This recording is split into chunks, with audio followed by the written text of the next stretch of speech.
Welcome back students, बहुत बहुत स्वागत है आप सभी का हमारे इस नए वीडियो में। और यहाँ पर जिस चैप्टर को आज हम पढ़ने वाले हैं इसका नाम है इफ़ आई वेर यू, जिसको लिखा है डॉगलस जेम्स ने। अब एक चीज़ बता दें कि चैप्टर 9 के बाद हम आ गए हैं चैप्टर 11 में। ऐसा क्यों? क्योंकि चैप्टर 10 जो है, जिसमें एक चैप्टर था जिसका नाम था काठमांडू, उसको डिलीट कर दिया है CBSE ने इस साल के लिए, तो उसको हम नहीं पढ़ रहे हैं, इसलिए हम 11 चैप्टर में आ गए हैं। ठीक है।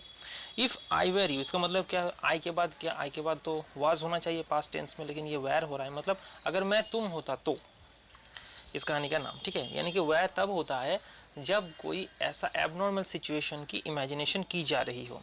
और यहाँ पर बता दिए चीफली ये जो नाटक है ये किसके ऊपर है?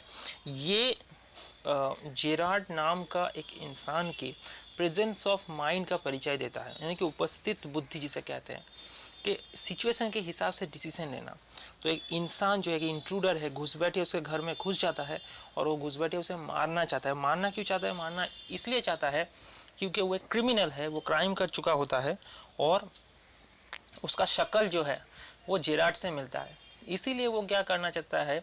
और जेरार्ड एक ऐसा आदमी होता है ज़्यादा बाहरी कनेक्शन नहीं रखता, तो वो जेरार्ड को मार कर जेरार्ड का आइडेंटिटी स्नैच करना चाहता है। मतलब वही जेरार्ड बन के वहाँ पर रह जाएगा। इससे क्या सुविधा होगा? पुलिस उसको और ढूंढ नहीं पाएगी।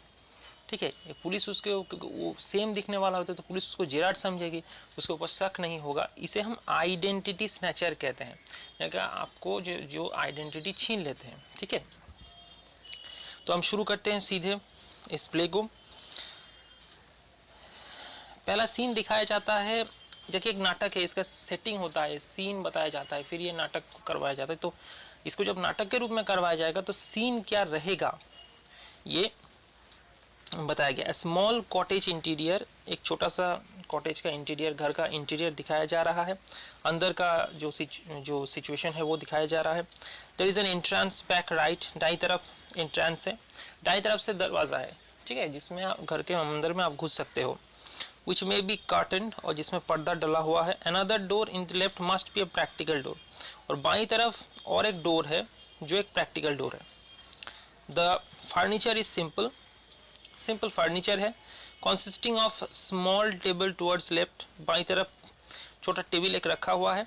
अ चेयर और टू, एक या दो चेयर है। And A Devon rather upstage on the right, और दाईं तरफ एक डिवान है। डिवान क्या होता है ना? सोफा होता है जिसका आर्म नहीं होता है। आर्म मतलब हथेली, चेयर में जैसे हथेली आप हाथ ऐसे रख के बैठ सकते हो, वो वाला जो हाथ होता है वो नहीं रहता, उसको हम डिवान बोलते हैं। और on the table is a telephone, table के ऊपर एक टेलीफोन रखा हुआ है।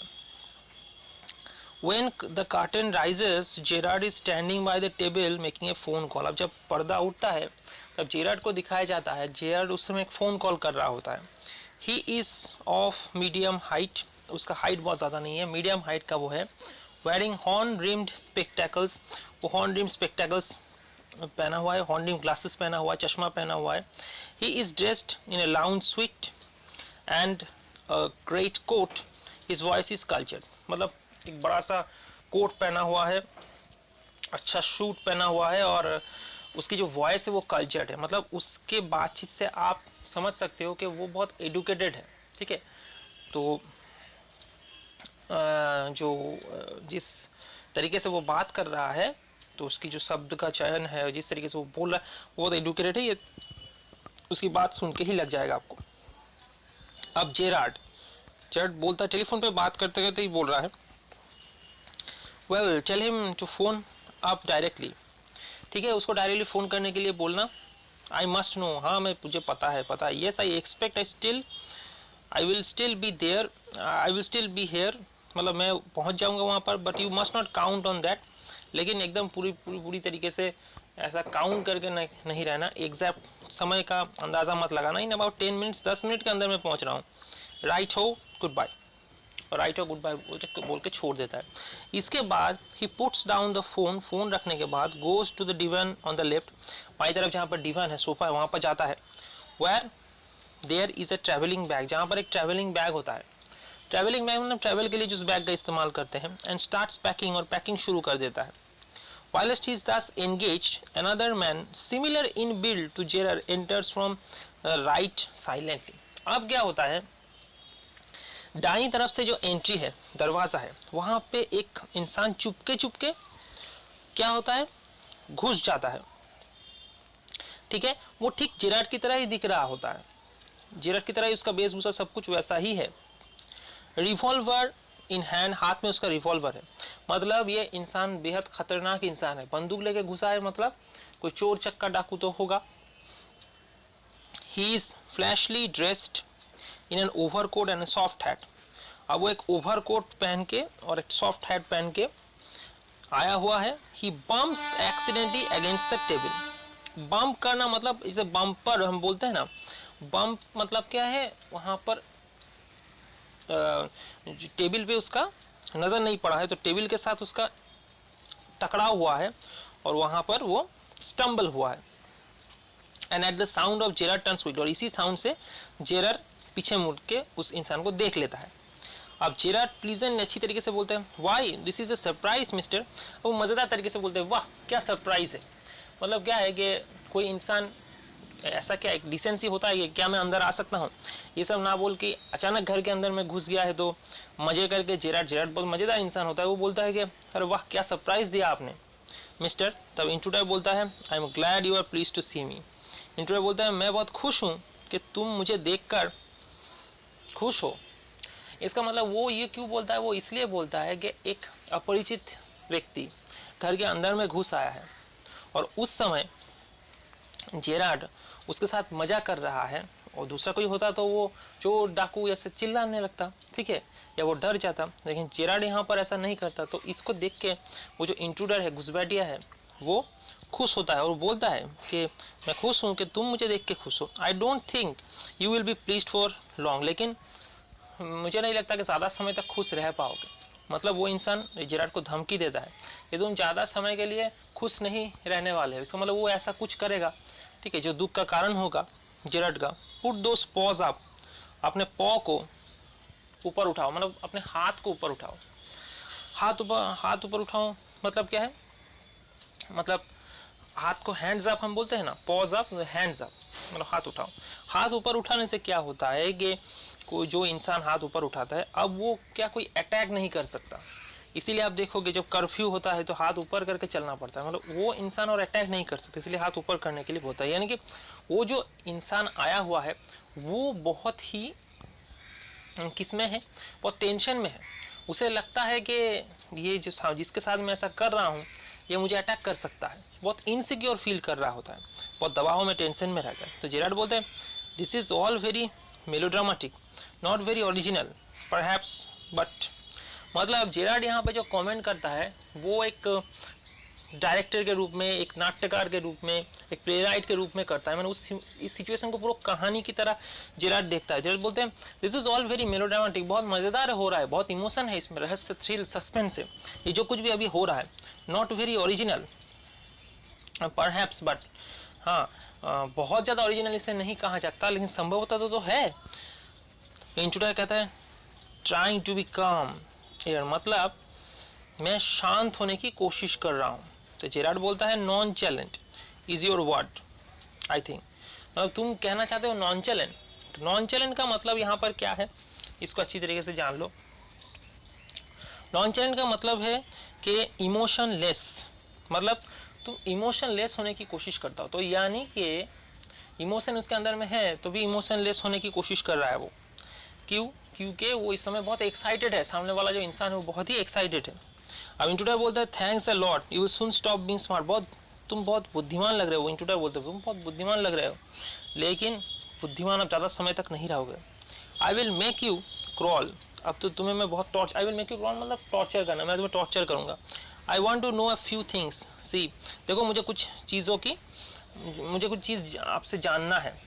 अब देखो यहाँ पर नीचे ये पिक्चर देखो, एक ही टाइप का ड्रेस लगभग पहना हुआ है, ठीक है, एक ही टाइप का गेटअप है। तो ये उस समय का सिचुएशन है जब जेरार्ड अपने बैग को पैक कर रहा होता है और वो पीछे से इंसान आ जाता है और टेबल में वो स्टम्बल कर जाता है बंदूक लेकर। जेरार्ड पीछे मुड़ के उसे देखता है, ये वो वाला सिचुएशन को यहाँ पर दिखाया गया है। ये बोलना है कि you will soon stop being smart, I will make you crawl, बहुत जल्दी ही तुम, अब तुम्हारी बुद्धि जो है वो ज़्यादा समय के लिए नहीं है, ठीक है, मैं तुम्हें टॉर्चर करूंगा। तो जेरार्ड बोलता है एनीथिंग यू लाइक, जो करना है करो, I know all the answers, देखो मुझे सब जवाब पता है, बट बिफोर वी बिगिन, लेकिन हम शुरू करें, I should like to change my position, देखो मैं जिस पोजिशन पे, ऐसे ऑकवर्ड पोजिशन पे खड़ा हूँ, ये पोजीशन चेंज करना चाहता हूँ। You may be comfortable but I am not, तुम तो अपने जगह पे सही तरीके से कंफर्टेबली खड़ा हो, लेकिन मैं नहीं हूँ। मतलब क्या है ना कि पीछे मुड़ता है उस समय उस पर बंदूक तान दिया है और हाथ उठाने के लिए बोला है, तो वो जैसे सिचुएशन पे अभी अनकंफर्टेबल सिचुएशन है, वही चीज़ वो इंट्रूडर को बोलता है कि देखो जो करना है करो, मुझे सारे आंसर पता है, लेकिन I should like to change my position, मैं अपना ये जिस पोजीशन में हूँ इसको बदलना चाहता हूँ। यू मे बी कंफर्टेबल, तुम कंफर्टेबल हो सकते हो अपनी जगह पर, लेकिन मैं नहीं हूँ। अब इंट्रूडर उसको बोलते हैं सिट डाउन देयर, बैठ जाओ, एंड नो फनी बिजनेस, और बिल्कुल चालाकी नहीं, motions to a chair and seats himself on the divan by the bed. अब इंट्रूडर क्या करता है, वो चेयर की तरफ जाता है और उस डिवान पे बैठ जाता है, उस सोफा पे बैठ जाता है बैग के पास में। Now then we will have a nice talk about yourself, चलो अब बहुत आराम से तुम्हारे बारे में बात करते हैं। तुम्हारे बारे में मतलब किसके बारे में, जेरार्ड के बारे में। कौन बात करना चाह रहा है, इंट्रूडर।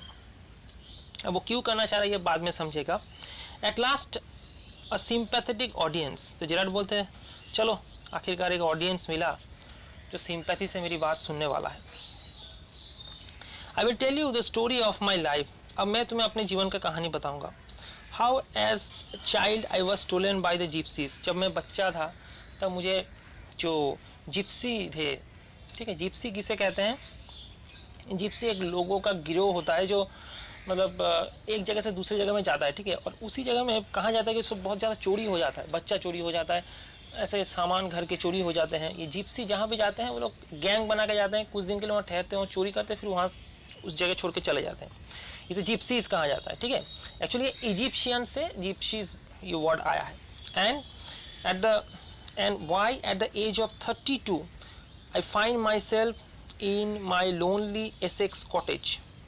अब क्या है कि 32 साल के उम्र में मुझे जो आई find myself in my lonely Essex cottage, तो मैं इसके बाद इस लोनली, अकेला, निर्जन, जहाँ पर कोई आता जाता नहीं है, इस एसेक्स एक इलाके का नाम है, इस कॉटेज में आ गया।